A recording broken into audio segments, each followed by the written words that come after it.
Boker Tov. And also we can say Chag Sameach because we are approaching Pesach. So Chag Sameach. It's a pleasure to be here today. And during the Shachrit, during the service, I felt how much love for Israel you can experience in this room. So thank you so much. It's 545 days, as was mentioned just a few minutes ago, since October 7th. And I'm thanking every day in the last 545 days that our son Achiad was not in Israel on October 7th. Achiad is 28 years old. He's a student at the Hebrew University in Jerusalem. And it was the last week of the summer vacation. And he was trekking in Nepal. He didn't hear anything on that Shabbat, not even on Motzei Shabbat, not on Sunday. Just when he arrived at the guest house on Sunday evening, he met some Israelis that updated him about the atrocities in Israel.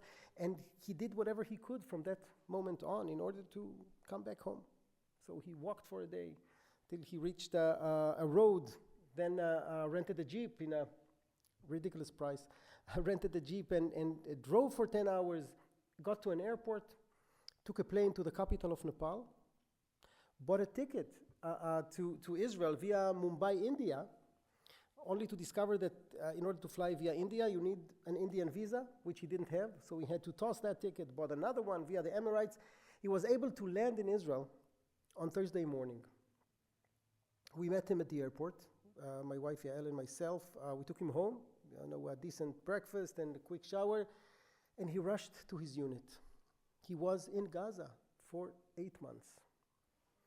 And thank God that Achiad was not in Israel on October 7th. I know my son Achiad well. He served in a special unit in the army. And I'm sure that Shabbat morning he would have rushed to his unit as early as he could, would have put his hands on whatever rifle he could get, and would have gone to the Gaza envelope to save as many civilians, to protect as many villages. According to the statistics of that Shabbat, the majority of soldiers who did what I just described did not make it to Motzei Shabbat, did not survive. So thank God that Achiad was not in Israel on October 7th, but unfortunately, this is not the case for so many other Israeli families. 545 days, it's the longest war that Israel ever had. If you visited Israel after October 7th, you would have noticed it's a different country. It's not the same vibe. Even on private simchas, you feel it. The playlist is different. The volume is different. It's as if the Israeli society at large is still coping with two serious issues. One of them, of course, is the 59 people who are still held hostage in Gaza. And secondly, the fact that we haven't received answers to some serious questions that need to be addressed. How come we were caught so off guard on October 7th? How could it happen after years of preparation, after so many investments, after such a wonderful IDF and a wonderful Shin Bet and a wonderful Mossad? How could that happen? Until we will have in Israel a serious independent investigation committee that was not formed even yet, that will be able to address those issues, I'm afraid that we will not reach to October 8th, because in so many ways Israel is still on October 7th. We did not reach October 8th yet. Now I'm looking for what, to be prepared for October 8th. That will hopefully will get there sooner than later. And I think that when I imagine the Israel of October 8th, I think that we need to base it on three serious pillars. Three pillars that needs to be there when we are ready for October 8th. One of them is quite obvious. It's security. Okay, we need to enhance Israel's security. We cannot be caught again in a situation like we were. It means that we need to put more investments into the IDF and into the Shin Bet and into the Mossad. We need to invest in technology. We need to enlarge the army. If you follow the Israeli news, you see that there is a big dispute now over drafting of Haredim to the army, ultra-Orthodox into the army. It's due to the fact that the IDF needs more manpower and more women power. It means, by the way, that the next decade probably in the economy of the State of Israel would be subject to the huge investments that needs to occur in Israel's defense. So this is one pillar. I think no one would question that need. Secondly, the second pillar is something that I'm a little hesitant even today, this morning, how to put it in words. I'm trying to put it in words, and I'll do it with you very cautiously, because I'm going to speak about something that we almost forgotten. We almost forgot. I'm talking about peace. Peace process. Now, can you even think about peace in this given moment when we are in the midst of war after the worst thing that could happen to Israel on October 7th by the Palestinians that are living next to us? Is it even relevant to speak about peace today? Well, I don't know. And truthfully, I'm not sure that paradigms of October 6 or 5 would be relevant for the Israel of October 8th.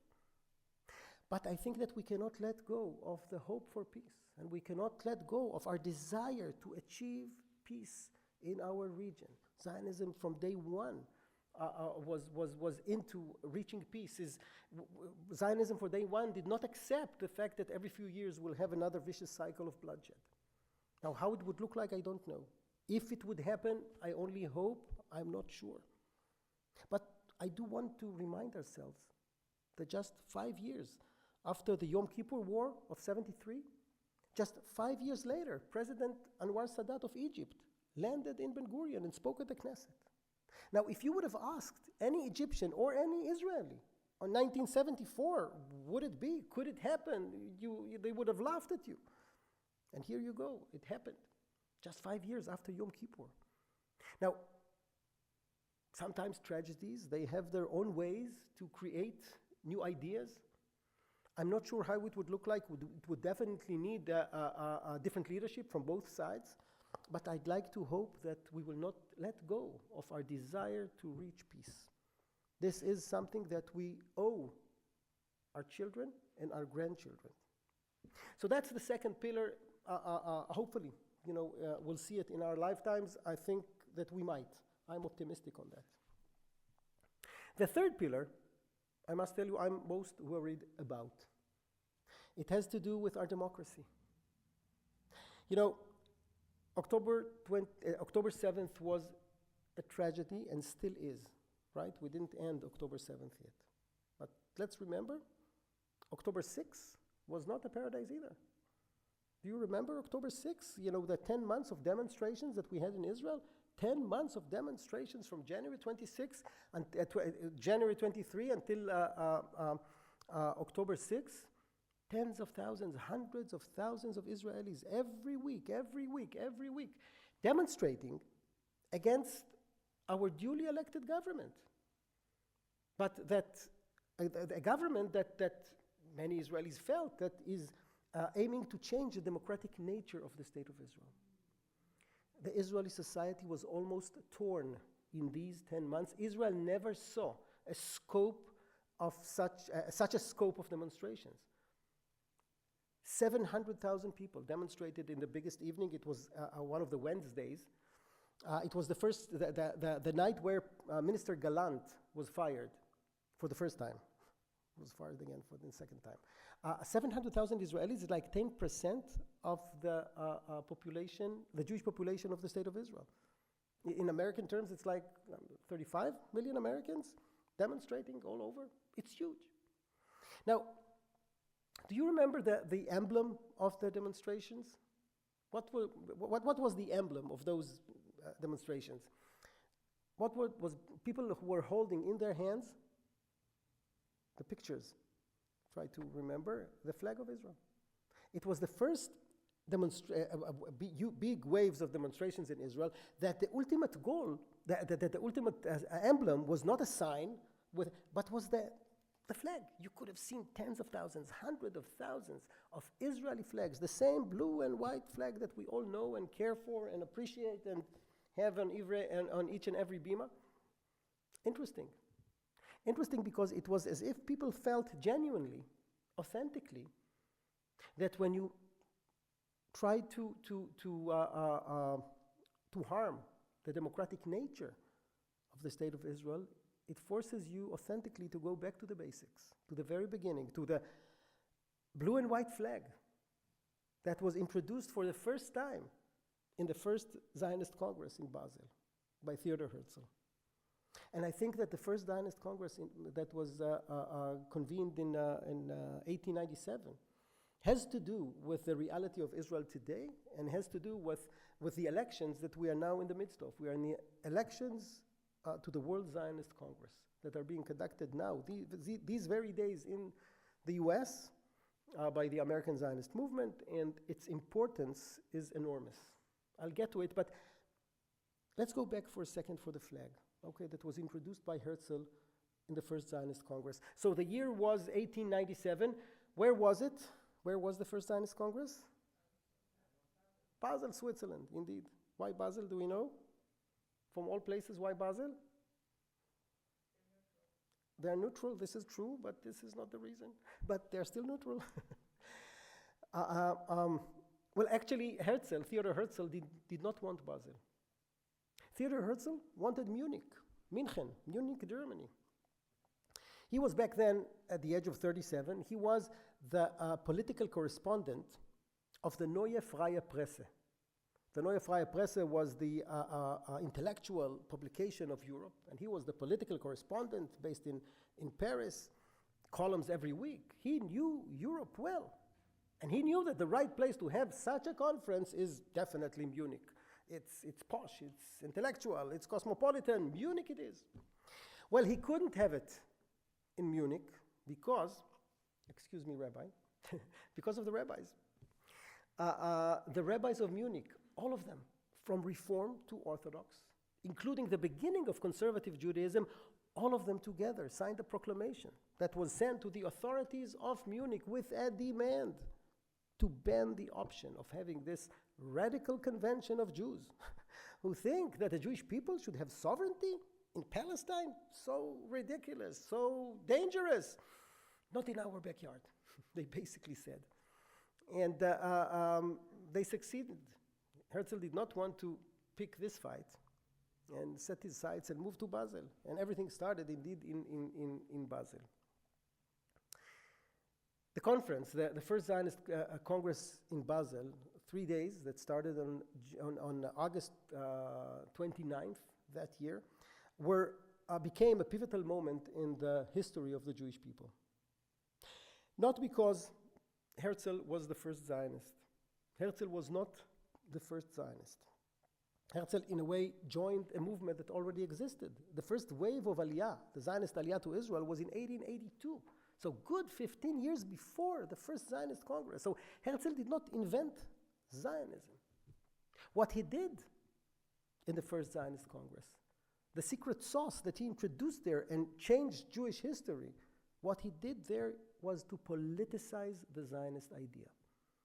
He politicized the Zionist movement, introduced politics, talked about it both internally and externally, and was able to convince the delegates, the 209 delegates that he was able to convince to come to Basel.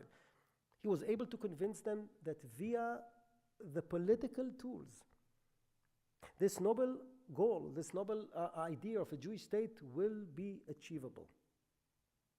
And boy, how successful he was.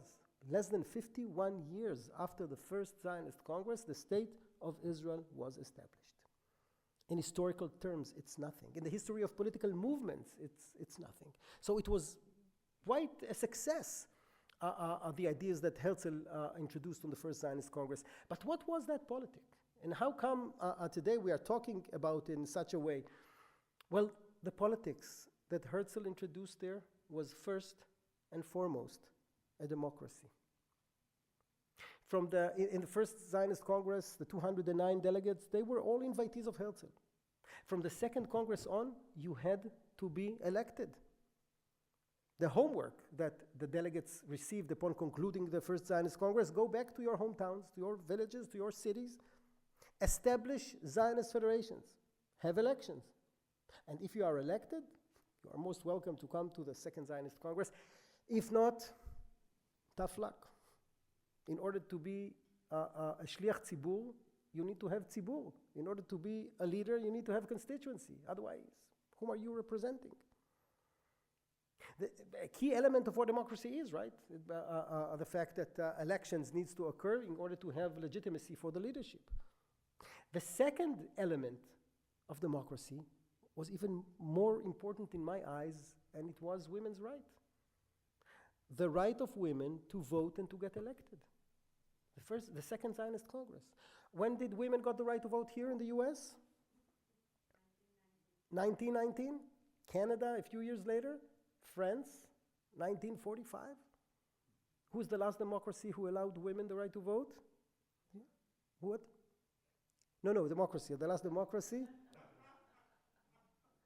The last democracy is Switzerland, 1972. 1972.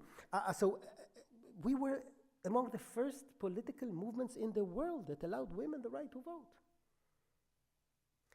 In a way, one could even say that Zionism and democracy were born for the Jewish people in modern times at the same place at the same time, in the First Zionist Congress. And I think that this is the way to remember, to analyze, to look at the First Zionist Congress of Basel.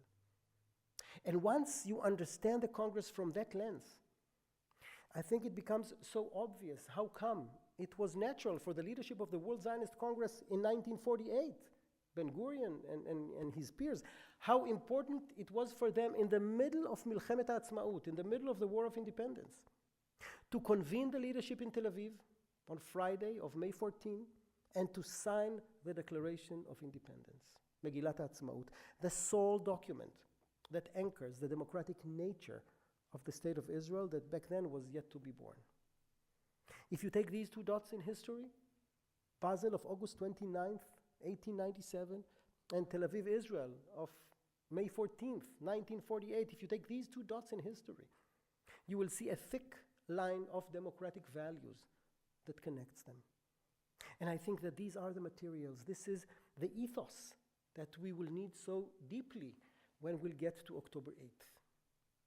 Now, the first two pillars that I talked about, the security and the peace process, these are things that Israelis would need to take care of. Okay, this is something that only if you live in Israel and you are an Israeli citizen, you should take care of it. The third one that has to do with Israel's democracy, this is something that we should do together. We should do together due to the fact that Israel does not belong only to the Israelis. I was raised from day one that Israel belongs first and foremost to the Israelis, yes, Jews and non-Jews alike, and to each and every Jew who lives wherever he or she is. This is who we are. How many Jews do we have in the world today? Do you know? About 17. 17 million Jews live, according to most demographers, we are talking about 17 million Jews who live in the world today. It's nothing, 17 million. It's less than 1/3 of 1% of humanity. Excuse me? 0.2. Here you go. So less than 1. It's nothing. And it is. We have only one Jewish state, the nation state of the Jewish people, the state of Israel, that, as I said, belongs to you as much as it belongs to me. And in order to execute this responsibility, we need to go back to what Herzl left us with.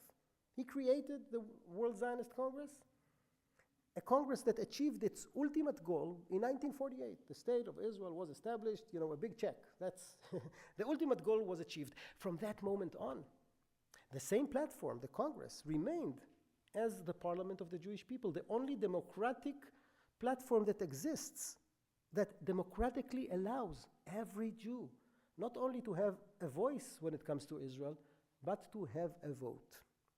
And this is what the elections are all about. Elections that are being conducted every 5 years and allow Jews, wherever they are, to vote on serious matters that would shape Israel's future and the Jewish people's future. And why is it so important? Because we run the assets of the Jewish people, and significant assets. The Congress has 525 delegates, third of them from Israel. When I vote to the Knesset sends delegates to the Knesset according to the makeup, to the Congress according to the makeup of the Knesset. The second third is the US Jewry. These are the elections that I'm talking about. And the third, it's the rest of the world. This is the Congress, and what are the assets that we run? And this is where the importance get to be so clear. One of our assets is the Jewish Agency.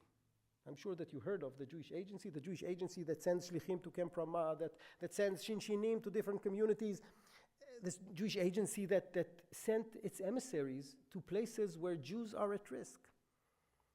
A few years ago, 3 years ago actually, when the war with Ukraine broke out, it was the Jewish Agency that sent its emissaries to the border to help the Jews who came, tens of thousands of Jews. Some of them needed a blanket, a hot meal, a hotel room for a week or a month, to be flown somewhere to get cash.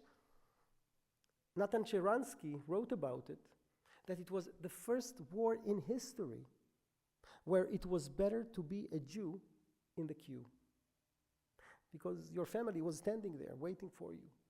So the Jewish Agency is an important entity of the Jewish people, an important company with a budget of over $550 million. And 50% of the Board of Governors of the Jewish Agency, it's the Congress, is the way that we elect our delegates to the Congress. The second asset is even more significant than the first one. It's Keren Kayemet L'Israel, JNF. Not to be confused with JNF USA. JNF USA, it's a different entity. I'm talking about Keren Kayemet L'Israel in Israel, JNF Israel, a company that Theodor Herzl himself founded in 1901 in order to purchase land in Palestine. It's the blue box that we all remember. By the way, it's the first crowdfunding campaign. This is what it was. Herzl failed on raising money traditionally with the Rothschild family. They didn't give him a dime. And he had to invent something else that would bring money, and he was quite successful because slowly but surely money was coming in, and the company was able to purchase land in Israel. And today, 17%, 17, of the land of Israel is owned by Keren Kayemet L'Israel. 17%, it's quite a lot. It's a lot of real estate. And this land bears fruit economically. Taxes, developments, rentals. The proceeds go back to the budget of Keren Kayemet L'Israel, a company that you are its owners as much as I am its owners. Okay? A joint company that we own. Our budget of Keren Kayemet L'Israel exceeds every year $2 billion with a B. It's the biggest collective pot of money of the Jewish people. It's 3 times more all the campaigns of the Jewish Federations of North America together every year. It's a serious responsibility. It's a lot of money. And these elections are basically allowing you to vote the board of directors of a foundation that allocates every year $2 billion. And in 5 years, because the Congress is every 5 years, $10 billion. Significant money that could be and should be and is so influential when it comes to shaping Israel's society and when it comes to shaping and helping and promoting things within world Jewry. It's a drama, and it's a drama because what happened to us in the last elections of 2020 was almost a tragedy. I represent, of course, Merkaz. Merkaz is the Masorti conservative slate for the Congress, and here in the US, we failed. We got 15,000 votes only, 1-5. The Reform slate, our friends who did a little better, they got 28 or 29,000 votes. You know who did wonderfully, relatively speaking? Can you imagine? What? The super Orthodox, right? The Haredi, the Haredi, the ultra Orthodox. They formed a party, a slate, just in 2020. For the first time in history, they joined the Zionist Congress. Something that could have been a wonderful thing because they were against Zionism for the 120 years. They joined Yet it wasn't because they joined Zionism because Herzl all of a sudden became a superhero, but because, and they declared it, to chase away Reform Judaism and conservative Masorti Judaism from their seat at the table. And they were successful. They were successful because they were able to mobilize more than 20,000 voters to come and to vote in the elections.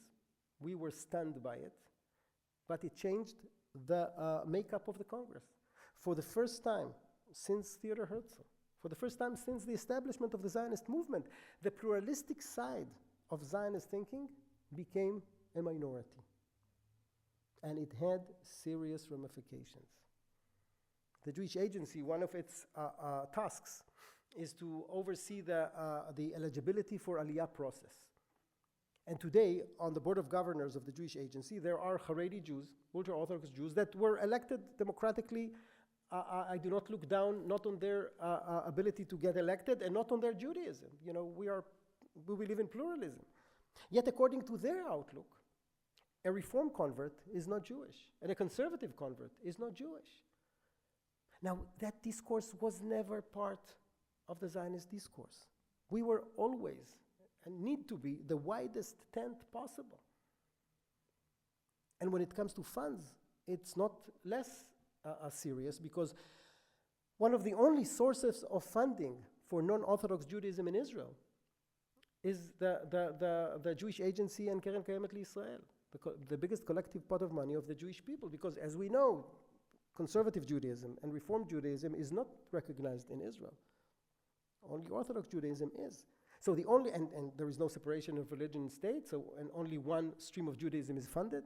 So the only source of funding that exists is this source of funding, and now it is under risk, because one of the goals, the serious goals that the Orthodox Party put together, is to make sure that there is only one way to be Jewish in Israel and in world Jewry, and therefore non-Orthodox Jews should not get funded in any way.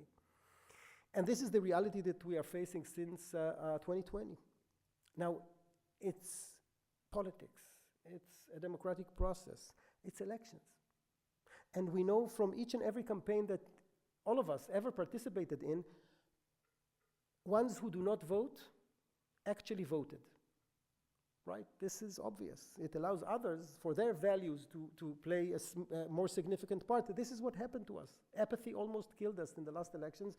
And our goal this time, in these elections that started just a couple of weeks ago on March 10th and would end on May 4th, our goal is to make sure that this time we engage as many Masorti conservative Jews as possible in North America to take the responsibility and to understand how activism in Zionism at large and in the democratic process is so vital to the future of Judaism and for the future of the State of Israel.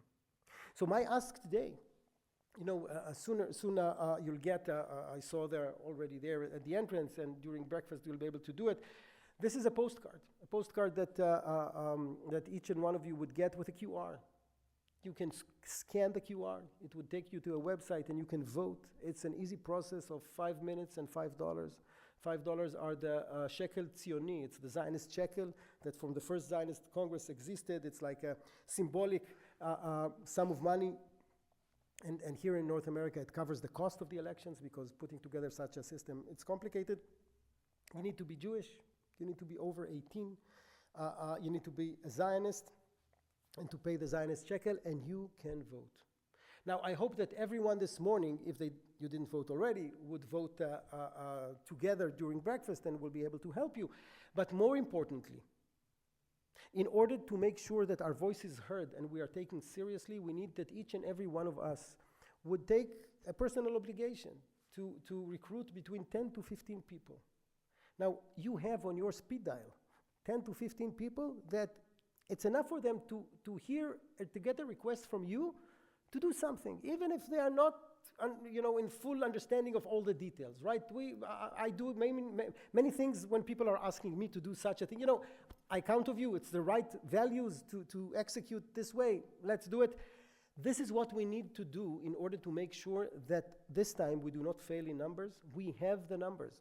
There are 900,000 people, Jews in North America, who are affiliated this way or another with a congregation, with an organization, with a camp, with a school that is affiliated with a conservative Judaism, 900,000 people.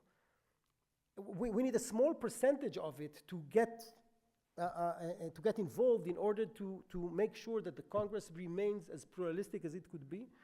Because today, North American Jewry is represented in the Congress as if 40% of North American Jews are Orthodox.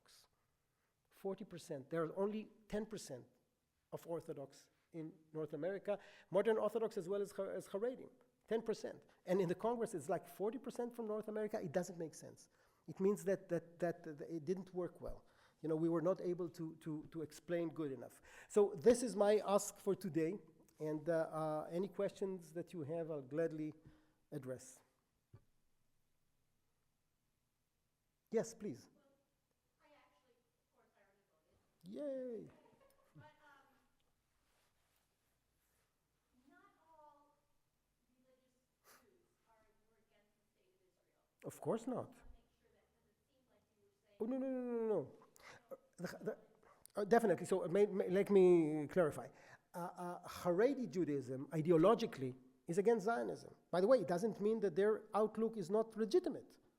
I'm not looking down on any Jewish outlook. They are not Zionist by ideology. And even the ones who joined the Zionist movement, in order to join the Zionist movement, you need to sign the Jerusalem Platform. The Jerusalem Platform is definitely a Zionist declaration. So they signed it. So I have no complaints on that.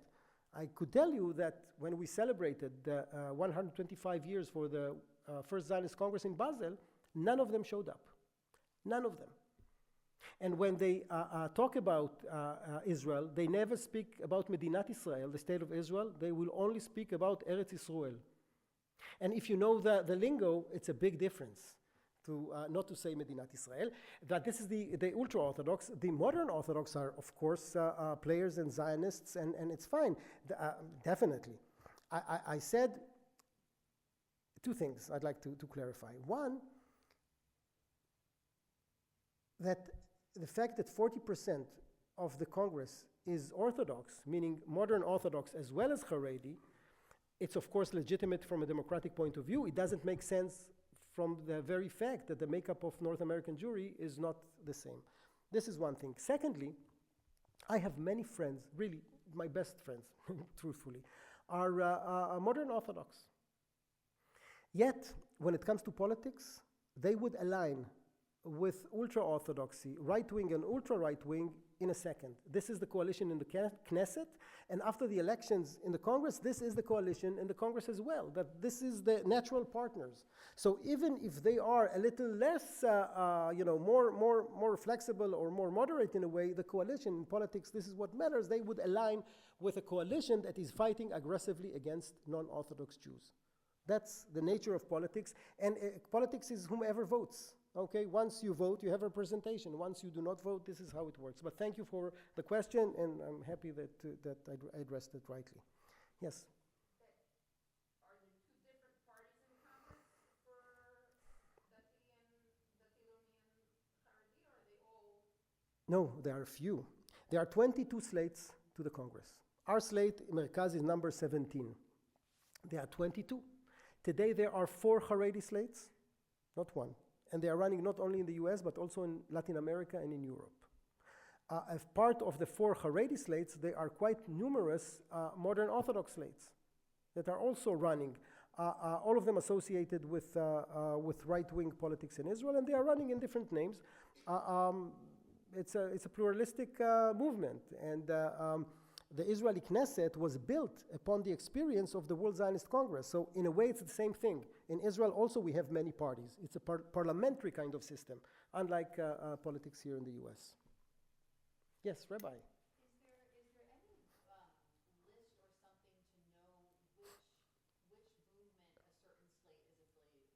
You know, for example, there's one called Kol Yisrael that is led by a person connected to our community.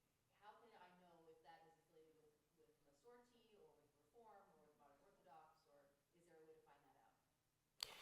Wonderful, important question. Well, the only 2 slates that are not connected at all two parties in the Knesset are Merkaz, our slate, and the Reform slate, Arza. All the other slates are connected to parties in the Knesset. You mentioned Kol Israel. Kol Israel General Secretary was the vice mayor of Jerusalem on behalf of the Likud. So if you dig in, you'll see that in spite of the good lingo that exists on their platform, at the end of the day, the more natural allies of the coalition would be in the right wing. And once it's the right wing of the Congress, it's against the non-Orthodox Jewry. This is how it works. No, Kol Israel will be a tiny little slate in the Congress with zero influence. The two parties of the movements, we have enough seats today, in spite of the hit that we got, to force a vote, to make procedures that only when you are big enough you can do. So voting for a slate that one is connected to a party in the Knesset, it's a big mistake. And secondly, to a smaller one, it makes your vote almost marginal. So that's my advice, but of course, I have an interest here. I represent Masorti conservative Judaism, and our sole interest is to make sure that even that in Israel there will be more than one way to be Jewish, and that non-Orthodox Jews will get the same equal rights as it could be, and to fight for the egalitarian kotel and for the recognition of rabbis like Rabbi Potok to have not to be arrested in Israel if you are officiating a wedding, because according to the Israeli law, if you are a non-authorized Orthodox rabbi, you cannot officiate a wedding in Israel. Things that, as the nation state of the Jewish people, we cannot allow ourselves to do. And this activism that I'm dedicating my professional life to it, this is the things that we need to achieve. Yes, please. I missed your introduction. Tell me what slate you are with and what is your ideology? So I'm representing Merkaz. Merkaz, slate number 17. It's the Masorti conservative slate for the Congress. We stand for Jewish pluralism. We stand for building the Israel of October 8th in a fair way that would respect both the South and the North and would treat everyone in a way that they should. We represent the democratic discourse in Israel that cares for Israel as a Jewish and democratic state, democratic and Jewish state, Yehudit v'demokratit b'dibur echad. And we understand, as well as the slate of the reform movement, that the collective pot of money of the Jewish people should allocate funds not only to programs of education in Israel, but also to programs of Jewish continuity programs outside of Israel. From making Jewish education in North America more affordable, and camps not so expensive. This is when you have $2 billion that belongs to the Jewish people. It's nothing, by the way, compared to the budget of the government of Israel. It's nothing. It's a small, but still, it's $2 billion. It's a lot. It could be so influential when it comes to Jewish continuity programs, not only in Israel but also outside of Israel. If Herzl was with us today, I'm sure that he would agree that land in Israel was already purchased. Now, the most tangible goal of the Jewish people, or at least one of them, is taking care of Jews wherever they are and making sure that they stay Jews. So I think the potential here of understanding that in voting for a slate that understands world Jewry as much as the Israeli society, that cares in the same way for Jewish pluralism in Israel, and that takes care of budgets that go to the non-Orthodox movements in Israel is the right thing to do, in my eyes. Yes, please. You said there are 20 slates. Right. On the website, I clicked on them, was reading their platforms and all that. A lot of them were talking about Simchat Torah and the effects of that. How many of these 22 slates were only created in the last year and a half, or are these all 22 existing groups that just are focusing now on the last few years? the majority of them were created recently for political reasons, in order to do what politics does, okay? Politics is politics, and if you would go, and I'm glad that you went through all the platforms, some of them it's really hard to differentiate, okay? They talk the right talk, okay? It's almost the same lingo, motherhood and apple pie of Zionism. Therefore, you need to dig in better and to make some investigations. Who stands behind them? Who funds them? What kind of ideology the stakeholders of that slate hold, okay, when it comes to Israeli politics. And then you get to understand who is linked to which party in the Knesset and how it would play out, who would be the natural partners of them if they go to a coalition. And these are the important issues in any democratic system, and in this one particularly. Chaverim, thank you so much. I really hope that we will be able to get enough votes this time. Toda Rabba, and it's a pleasure to be here. This is such a Kehila Tzionit, such a Zionist congregation. I could feel it in the prayer in so many ways. Toda Rabba, Rabbi. Toda. Toda Rabba.